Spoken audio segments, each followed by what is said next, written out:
The feds finally got P. Diddy and they found the Tupac footage. They knew that he had something to do with it.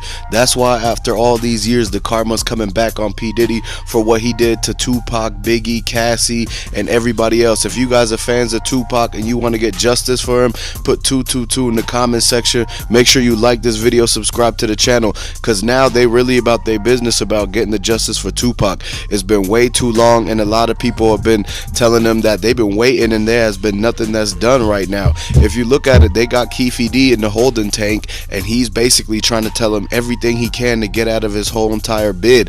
And so this is why they spilled the beans on P. Diddy. They already exposed him for what he did with Cassie, Jennifer Lopez, Kim Porter. RIP to Kim Porter, RIP to Tupac and Biggie. And basically now the feds are taking it serious, because when this whole thing opened up, they thought it was just a couple allegations, but now it's turned into a whole entire RICO case, because not only did P. Diddy send the $1 million hit, but the guy who he sent it to is basically saying that he did it, and he's the one that was the mastermind of the whole entire operation. This is what the feds exactly want to hear. They've been trying to investigate this for 27 years, going on 28 years now. And they're finally getting to the bottom of it, because one thing for sure is that they're not going to let P. Diddy get away with this, especially after he just paid the $30 million judgment to Cassie, and he paid way more millions to other people, but they were like pretty much not allowed to come out and speak on it. A lot of the NDAs that Diddy had people sign, they're over with now. A lot of people are coming out and they're saying their story of how they survived P. Diddy. The movie's about to come out. 50 Cent is working on the Surviving P. Diddy movie and documentary as we speak, and he's talked to all of the victims, all of the witnesses, and he's trying to make sure that each and every single one of their stories comes out, because what P. Diddy did to them, man, he was wrong for that, and he knows for a fact that he should have never thought about going that way. He got his millions of dollars, he got famous, he got money and everything like that, he had power, but he took it too far, man. He got greedy, and this is what's wrong with a lot of people. They can never be satisfied, they never have enough, and this is the same exact situation with P. Diddy. He thought that just because they didn't catch him for the Tupac right away, he thought he got away with everything, and so this is what made him be bold enough to try to do the same thing to Biggie Smalls, Kim Porter, and Cassie was going to be next, but luckily she was able to evade that, escape from that whole entire place that he was holding her at, and now she finally got her $30 million, but that doesn't even come close to making up for all of the things that she went through, man. All of the things that Tupac's family went through, Tupac's mom, man, she was really trying to get the justice, and so now they have to do it for the people who is not here, and they was trying to get the justice for it for the longest time, man. And so now if you look at this Tupac situation, they got the main people that they need. They know what Suge Knight's story is. They talked to Mike Tyson and 50 Cent. They heard about what was going on in the streets of New York, about the rumors of what P. Diddy had to do with this, but it came out of Keefe D's mouth in those interviews when he went on a lot of those interviews in those shows, talking about how P. Diddy was the one that gave him the money. P. Diddy really wanted to get Tupac taken out. He even told the story about how Diddy called him and actually confirmed if that was the hit that went down was the one that they did. So what that did is he put everybody in jeopardy, basically talking about putting their business out there for the feds to be able to hear, because everyone knows that a lot of rappers, a lot of people who even go on Vlad and they say anything about something that had a crime tied to it, the feds are going to hear it and they're going to find a way to basically use the words against him. And so what Keefe D was doing when he was telling Vlad all of that information, like voluntarily, he was basically testifying and knowing that, I don't know if he knew this, but the feds be watching and they listen to every single one of those interviews. This is how all those rappers end up getting something happen to them. They get in trouble because of what they said on those interviews. And so what Keefe D did, he spilt the beans. He talked about their whole entire operation, how they planned, how they set up Tupac and everything, how much money that the guy wrote on the check.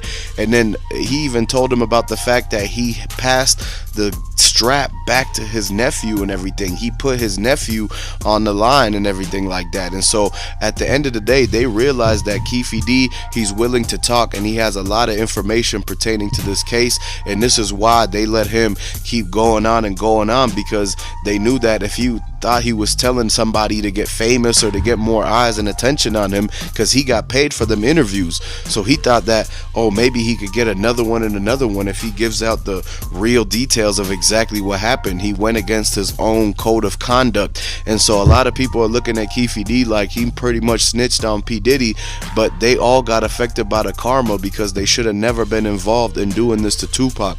Tupac was a good role model.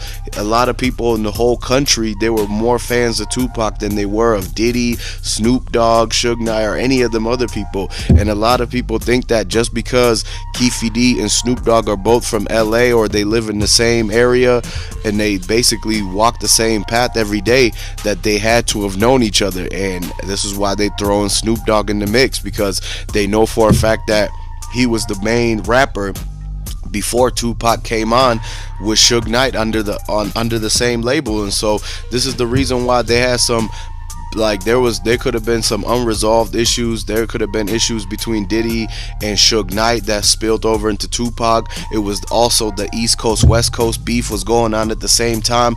And so it was a lot of things that all just boiled over to the tipping point to where something ended up happening to somebody, and it all falls in the hands of P. Diddy, Keffe D, and even they thought that at first Suge Knight had something to do with it. But once they found out that Suge Knight even got grazed by the same rounds that came and got Tupac, they knew that he wouldn't put himself in harm's way like that if he was actually a part of it, knowing what was going to happen. But in the streets, they talking right now, and they said that there was a lot of people that knew what was going to happen beforehand, and they didn't call Tupac to try to tell him to avoid it. The only person that had real intuition of something that was about to go down was Mike Tyson, and the last words that Mike Tyson told to Tupac was, "Be careful, man. A lot of these people in the game, they're fake. They're trying to get you in some sort of way or fashion." And this is what he told him. He said, "Don't go around P. Diddy too much. He's got something against you. He's trying to conjure up a storm to have something happen." And so this is why Mike Tyson, he was very upset when he found the news out about Tupac, because he didn't want him to go hang with the entourage. He told him to be careful with the entourages, man. A lot of these rappers, they have a whole group of people that they go all these places with, that they hang out with, and they gotta pay for all these people in their entourage and everything. And at the end of the day, the entourage is not doing anything to protect them. They're just in for the joyride, basically. Mike Tyson told him, "Don't go out with your entourage. Wait until the fight is over and you could come and chill with me." They were actually in they're in the downtown. They had the highest suites and the presidential rooms and everything like that. This was the fight night in Vegas. You know that everything goes down, and that he should have been waited until Mike Tyson was. But Mike Tyson knew something was about to happen. He tried to warn him and say, "Hey, just wait until I'm done. We're going to have a whole night. We don't need the entourage with us. It'll just be me, you, and the security guards." And basically, he was trying to hint at the fact that it could be people out there that were trying to go after Tupac. And so Mike Tyson, he had to go. He had to go work. And so he couldn't stay there to watch after Tupac or anything like that. And so eventually, Tupac ended up going with the entourage. The next thing you know, the chain snatching incident happens, the stomping out in the MGM Grand happens, then they flee to the parking garage, and that's when they noticed that anybody that from the entourage should have known at that moment that somebody was following Tupac in Suge Knight's car. But the people in the entourage, they were too busy flexing and just being around and everything, that they didn't want to say anything to spook him or anything like that. And so this was their main mistake. That's why when the entourage pulled up in the traffic light right behind Suge Knight and Tupac, they didn't know they were actually way far behind. They should have been right there to the side of Tupac, so that Keffe D's white Cadillac didn't even get a chance to be at that same time and same place for them to be able to pull this whole thing off, man. He could have been saved if you really think about it. This is why a lot of people got to realize that you shouldn't have to be hanging around way too many people. Don't mix the crowds. If the people that you're hanging around with are involved in something that you shouldn't be involved in, then you got to cut them loose and you got to take your L, or basically burn that bridge if you have to, because at the end of the day, you have to keep the safeties the most important thing. This is what Mike Tyson was trying to tell Tupac the whole entire time, man. And the entourage people, a lot of times, man, you see that it's the downfall of most rappers is the people that surround them, because they always get them caught up in the mix. They always trying to get them to go out, spend the money, go to the places where they're showing their face a lot, and it could be haters.